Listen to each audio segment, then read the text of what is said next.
ಸಾಮ್ರಾಟ್ idea ಕೇಳಿ ಶ್ರೀಕಂಠ ದತ್ತ ಸಾನ್ಯಾಗೆ ಇನ್ನೊಂದು chance ಕೊಟ್ಟಿದ್ರು. ಬಟ್ ಸಾನ್ಯಾಗ್ ಮಾತ್ರ ಅದರಿಂದ ಸ್ವಲ್ಪನೂ ಖುಷಿ ಆಗದೆ ಸಾಮ್ರಾಟ್ ಮೇಲೆ ರೇಗಾಡಿದ್ಲು. ಯಾಕೆ ಅವಳು ಹಿಂಗ್ ಮಾಡಿದ್ಲು ಅಂತ ಅರ್ಥ ಆಗದೆ ಸಾಮ್ರಾಟ್, ನಾನ್ಸೆನ್ಸ್ ಐಡಿಯಾನಾ? ನಿಮ್ ತಾತನೇ ಈ ಐಡಿಯಾ ಕೇಳಿ ಒಪ್ಕೊಂಡಿರೋದು, ಇವಾಗ ನಿನ್ ಪ್ರಾಬ್ಲಮ್ ಏನು ಅಂತ ಕೇಳ್ದ. ಸಾನ್ಯಾ ಹಲ್ಕಚ್ತಾನೆ ಅವನ ಕಡೆ ನೋಡ್ತಾ, ನಿನ್ಗೆ ಯಾಕೆ ಅರ್ಥ ಆಗ್ತಿಲ್ಲ?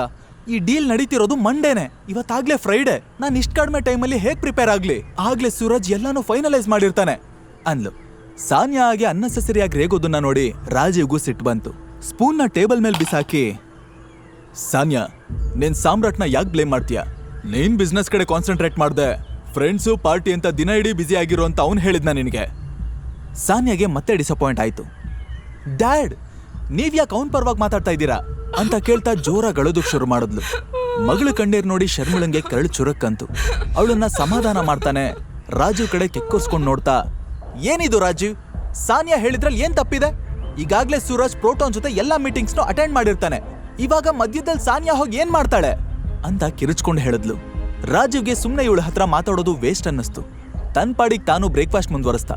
ಅಷ್ಟರಲ್ಲಿ ಸಾಮ್ರಾಟ್ ಕಾನ್ಫಿಡೆನ್ಸ್ ನಿಂದ, ನೋಡಿ, ನನ್ ಕಡೆಯಿಂದ ತಪ್ಪಾಗಿದೆ ಅನ್ಸಿದ್ರೆ ನಾನೇ ಆ ತಪ್ಪನ್ನ ಸರಿ ಮಾಡೋದಕ್ಕೆ ರೆಡಿ ಇದ್ದೀನಿ ಅಂದ್ಬಿಟ್ಟ.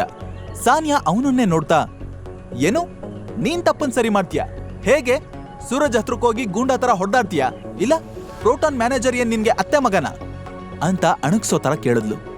ಇನ್ನೇನ್ ಸಾಮ್ರಾಟ್ ಆ ಕಂಪ್ನಿಗೆ ನಾನೇ ಓನರ್ ಅಂತ ಹೇಳ್ಬೇಕು ಅನ್ಕೊಂಡವನು ತನ್ನನ್ನು ತಾನೇ ಕಂಟ್ರೋಲ್ ಮಾಡ್ಕೊಂಡು, ಮ್ಯಾನೇಜರ್ ಜೊತೆ ಅಲ್ಲ, ನೀನೇ ಡೈರೆಕ್ಟ್ ಆಗಿ ಟೈಗರ್ ಜೊತೆನೇ ಈ ಡೀಲ್ ಬಗ್ಗೆ ಮಾತಾಡ್ಬೇಕು, ಆಗ ಸಮಸ್ಯೆನೇ ಇರಲ್ಲ ಅಂದ. ಟೈಗರ್? ಈ ಪದ ಕೇಳಿದ ಕೂಡ್ಲೆ ಸಾನ್ಯಾ ತಲೆ ಮೇಲೆ ಕೈ ಹೊತ್ಕೊಂಡ್ಲು.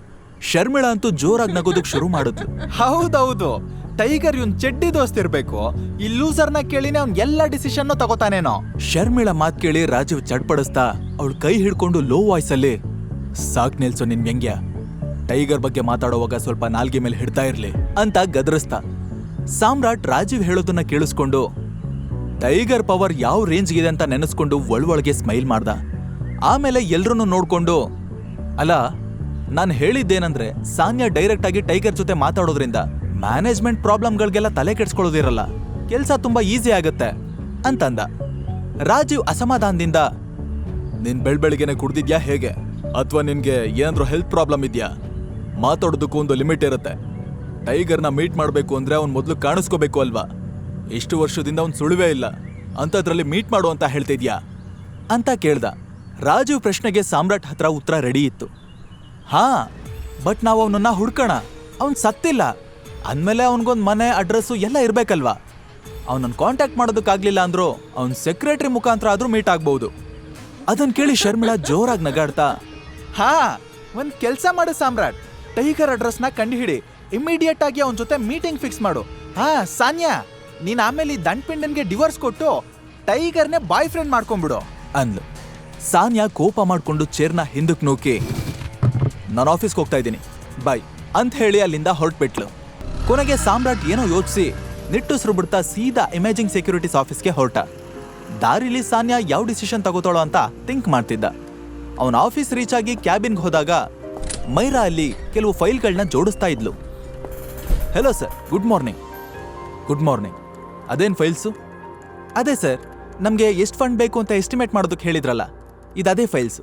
ನಾನು ಎಲ್ಲ ಆ್ಯಂಗಲಿಂದ ಕಾಸ್ಟ್ ಕಟ್ಟಿಂಗ್ ಟ್ರೈ ಮಾಡಿ ನೋಡಿದೆ, ಬಟ್ ಸ್ಟಿಲ್ ಈ ಅಮೌಂಟ್ ತುಂಬಾ ಜಾಸ್ತಿ ಇದೆ.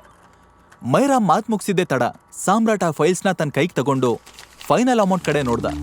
70 ಇರೋ ನಂಬರ್ ಮೇಲೆ ಕಣ್ಬಿತ್ತು. ಸೊ ಟೋಟಲ್ ನಮಗೆ 6 ಕೋಟಿ ಬೇಕು ಅಲ್ವಾ ಅಂತ ಕೇಳ್ದ. Yes sir, the amount is quite large, we should apply for a loan.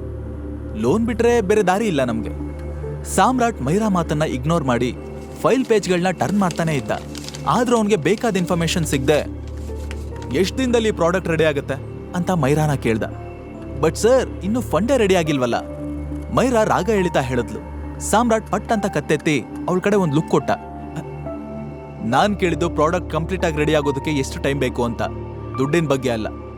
ಈ ಫೈಲಲ್ಲಿ ಅಂತ ಇಂಪಾರ್ಟೆಂಟ್ ಇನ್ಫಾರ್ಮೇಶನ್ ಆಡ್ ಆಗಿಲ್ಲ. ಏನ್ ಕೆಲಸ ಮಾಡ್ತಿದ್ಯಾ ನೀನು? ಹಾ? ಮೈರಾ ತಲೆ ತಗ್ಗಿಸ್ಕೊಂಡು ಸೈಲೆಂಟ್ ಆಗೋದ್ಲು. ಅವಳ ಕಣ್ಣಿಗೆ ಸಾಮ್ರಾಟ್ ಕಾಮಿಡಿ ಪೀಸ್ ತರ ಅನ್ನಿಸ್ತಾ ಇದ್ದ.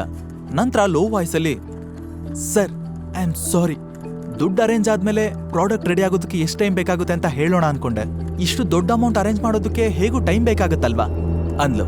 ಅದನ್ ಕೇಳಿ ಸಾಮ್ರಾಟ್ ಇರಿಟೇಟ್ ಆಗೋದ. ಅವಳು ಮತ್ತೆ ದುಡ್ಡಿನ ಬಗ್ಗೆನೇ ಹೇಳ್ತಿರೋದು ಇಷ್ಟ ಆಗದೆ ಸಿಟ್ಟಲ್ಲಿ ಜೇಬಿಂದ ಒಂದು ATM ಕಾರ್ಡ್ನ ತೆಗೆದು ಅವಳಿಗೆ ಕೊಟ್ಟ. ತಗೋ, ಎಷ್ಟು ಅಮೌಂಟ್ ಬೇಕೋ ಅಷ್ಟು ತಗೋ.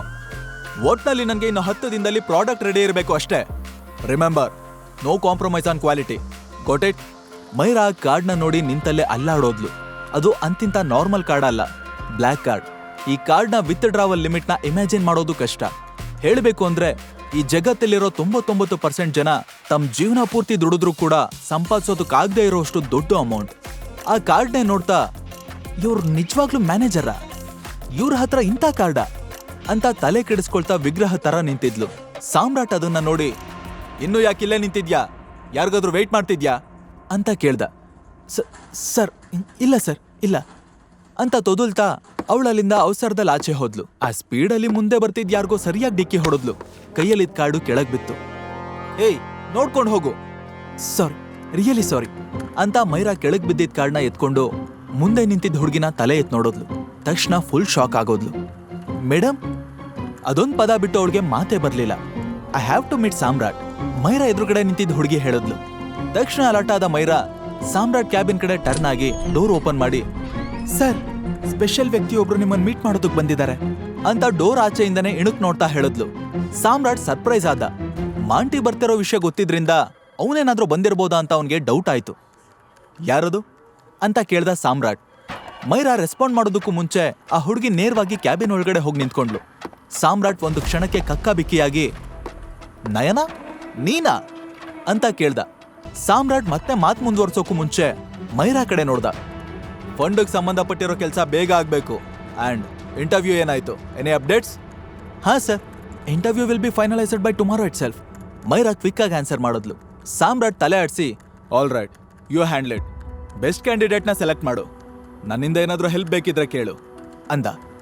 ಓಕೆ ಸರ್, ಥ್ಯಾಂಕ್ ಯು ಅಂತ ಹೇಳಿ ಮೈರಾ ಅಲ್ಲಿಂದ ಆಚೆ ಹೋದ್ಲು.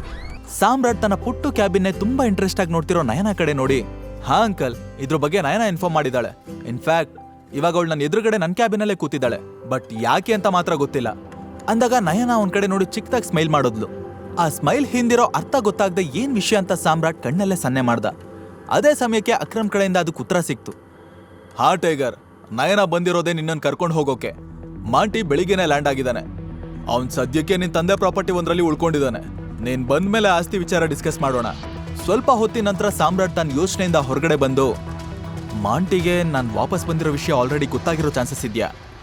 ಇಲ್ಲ, ಅವನ್ಗೆ ಆ ಐಡಿಯಾ ಇಲ್ಲ.